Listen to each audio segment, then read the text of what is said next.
tong subdivision natin. Dati tong sementeryo daw.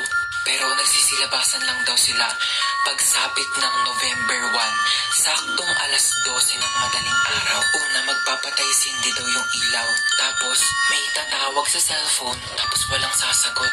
May kakatok daw sa pintuan ng 3 beses.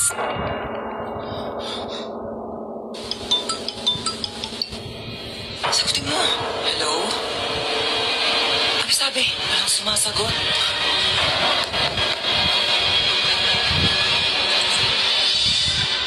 Bakit pawis na pawis kayo? Napakwento lang po kami ng nakakatakot. Matulog na kayo. Apo. Hello? Hello, nak. Pauwi pa lang ako. Oo, overtime kasi kami. Madaling araw na ako makauwi. Oo, pauwi na ako. Mag-ingat kayo dyan, ha?